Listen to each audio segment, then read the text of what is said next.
Alright guys, so here is the Nintendo Switch. This is my review about a month later after owning the Nintendo Switch, and let's go over the pros and cons and all that stuff. So is it worth your money?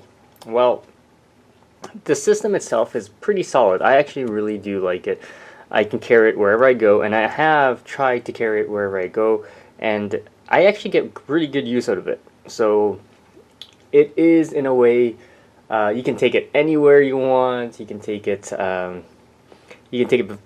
game before bed, and that's what it's really good for, because you can just continue off where you left off. One of the best things for the system is actually, I'll show you.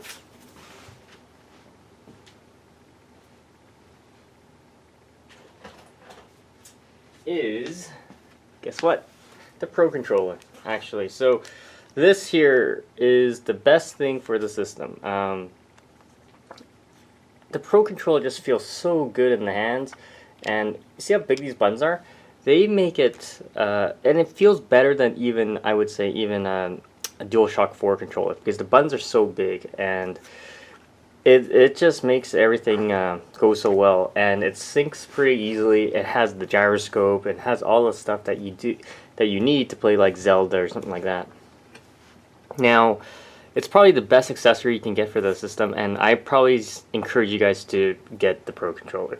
Don't Playing on this is on the Joy-Cons is fine, but playing on Pro Controller is drastically different. Okay. So is it worth the pros and cons? So yes, you can take it everywhere you go. It is really nice. The graphics are really nice. The screen is really nice. The build quality, I find, is kind of cheap. Okay, so especially the Joy-Cons they don't feel like $90 worth of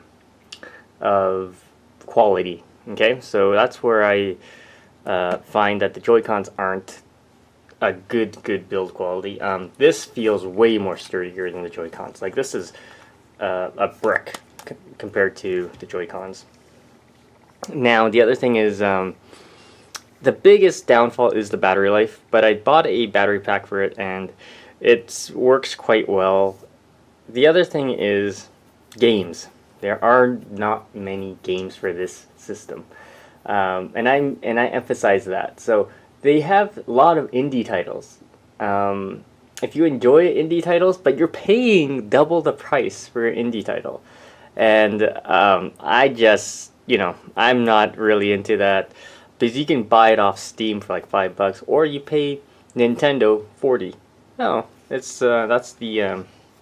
that's the real drawback there for the games. There is still only one really good game out, and that is Zelda. I do have a couple of games coming, so I will be doing a review of those. I do have Lego City coming, so I'm looking forward to that. But yeah, so is it worth it? Well, if you enjoy portability, and I've got hours and hours out of Zelda, so it's, in a way, it is a great game. If you enjoy Zelda and you want to play it on the go, there is no other system to go to with. Okay, so it's phenomenal for that sense, and I have to encourage, if you want to get it for portability, it's probably the best system to get.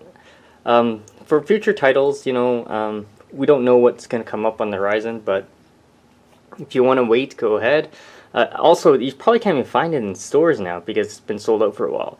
But there's no worry in waiting. But I really doubt Nintendo was in slash prices on the system or anything like that, because Nintendo really doesn't do those type of things. Alright guys, if you have any questions, comments, post them below. Subscribe to the channel.